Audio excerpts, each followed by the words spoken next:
a simple texture pack placed on top of another texture pack. That's all bridge overlays are, and yet they have shaped the game down to its most granular characteristic. In this video, we take a deep dive into the history of this enduring art form.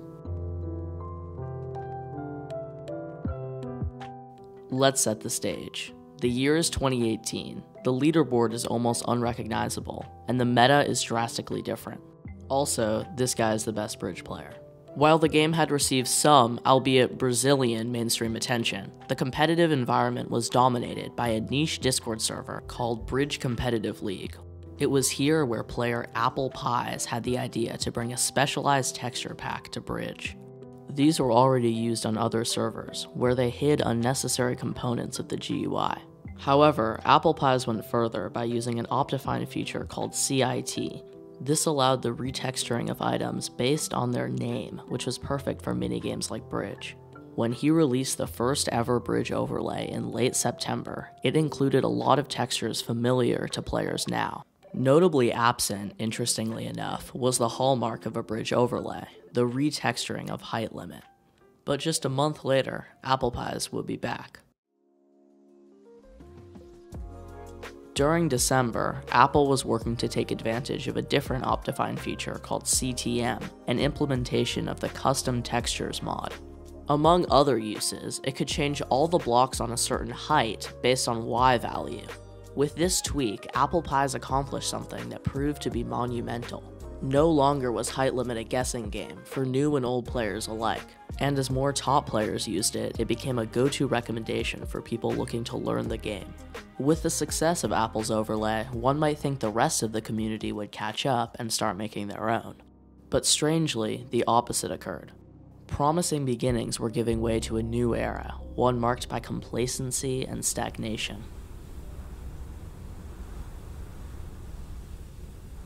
It wouldn't be fair to say no one was contributing creatively throughout 2019, as Apple was still working on new and old packs alike. He continued adding to his original overlay with some less revolutionary changes. Hey, suck that glyph, buddy! And it's also worth mentioning one of his early meme packs, the Christmas overlay. Released during the holiday season of 2018, it was the first to include animated textures and would be the last of its kind until the fried fade overlay nearly 2 years later. But back to the whole content drought. Even Apple Pies couldn't exist in a vacuum, and soon the creative spark was out completely. For an excruciating year, the community accepted his packs as gospel, not daring to innovate on them. At most, players would delete a few textures they found bothersome. The novelty was fading, and no one had the will and skill to innovate further. And as the months crept on, it seemed that the art of bridge overlays would be lost forever.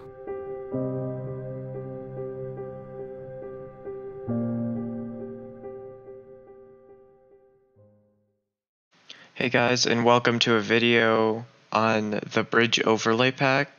The original pack is by Apple Pies.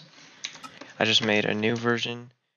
A relatively unknown player by the name of Vanisher released a subtle overlay, breaking a dry spell that lasted more than a year. It wasn't a coincidence that this pack came out just a few months after global lockdowns. An influx of players resulted in an outburst of creativity throughout the community. Soon after Vanisher's video, 2 revolutionary packs were released in quick succession.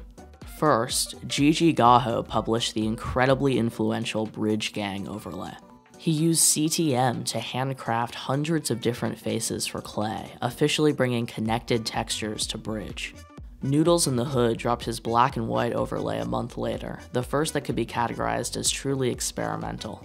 It caught the attention of the larger community as well after it was featured in a successful SpeedToggled video. And speaking of YouTubers, Dominus's pack quickly became Bucky Barr's go-to. The momentum didn't stop there. Cotton candy packs started cropping up, starting with Seismic. And in August, Wes's particularly avant-garde overlay, well, I don't know what that one did. Before the year closed out, there were a ton more interesting and creative packs, as well as videos reviewing them. Here are the highlights. Fry took full advantage of animated textures with his fade overlay, and immediately followed it up with a connected version. Both were met positively, especially by the burgeoning Scrims Discord server. Everyone, including Cheetahh, tried their hand at different color schemes, with varying levels of success. O'Neill, Cesarity, and Megumin all made brighter overlays, as players got tired of the same dull colors. In the less serious realm, willocn created whatever this monstrosity is.